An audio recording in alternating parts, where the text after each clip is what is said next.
the reason why you feel the way you feel is because everything that you've been through this entire thing. You were chastised pretty heavily, which I assume made you invest a lot more time in it to kind of not only clear your name, but feel a little bit sense of self whenever everybody was telling you were the worst human on earth. And there's going to be people that disagree with you. And I think this conversation and this show is actually a great place to go ahead. I was vilified. My character was attacked. My reputation was attacked.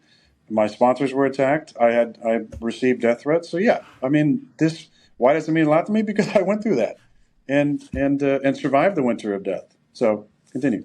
Well, congratulations. AJ is also a COVID survivor on the other side of the screen there, which we are incredibly proud of him. I believe I survived a few times as well. When it comes to Jimmy Kimmel, and you read your quote, and I think in the moment I even explained, like, hey, Jimmy did this, did that. It immediately got taken by everybody seemingly. And now, once again, you are a human that goes off the grid in 2024. I don't think a lot of people really understand that. You actually went into a dark hole for 4 days. I mean, that is something that happens. He does just read books, and he's impossible to get a hold of. You can ask some people. So the way that whole thing went with you saying, like, Jimmy Kimmel doesn't want to see that list. And I think people that maybe have watched the show a lot recalled the moment between you and Kimmel whenever he said, like, okay, buddy. And then you saying you want to see. It was insinuated, though, that you called him a pedophile by everybody quickly. So I think you could, and you've acknowledged this, like Jimmy Kimmel has been called a pedophile, I think, by a lot of people because his name has been on one of those lists on the internet for a long time. So I think you stoking the flame a little bit there made the entire world continue to turn it up on him. I think that's why he got so bummed out by it all. And that sucks. And I condemn that 100%. Like, that's ridiculous. Like, any type of name calling, that's ridiculous. And I'm not calling him one.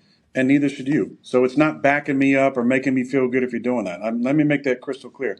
I don't take any excitement or joy out of anybody doing that. Give it two. So don't do that in my name. Don't do that at all. Like, those are serious accusations meant for people who are on the list. And again, there was some names that came out recently from a deposition from 2005. But there's still flight logs. There's still a lot of other things that are going to come out. And this corruption goes deep, I believe. And most people that probably looked at it believe that it goes deep. But I'm not calling him one. No one should. Don't do it in my name. Like, that's not cool. I'm not about that. And I have no love for anybody doing any of that. All right, Jimmy. Come on. Get in here. Team on me. Come on, Aaron. Oh, here we go. Yeah. Hey, we're moving on. I do believe, Aaron, that everything you do in your mind, you feel has the best intentions from your truth and from what you've experienced and from your research. Every once in a while, when we're in here talking, some things can be taken sideways, out of context, start narratives and stories that none of us necessarily love or believe in. Thank you for clearing it up. And Jimmy, hey, man, pumped that you're not on that list. Yeah. Pumped about it. Because obviously we've all been Jimmy Kimmel fans since way back. Way back. Team on three. 1, 2, 3. Team.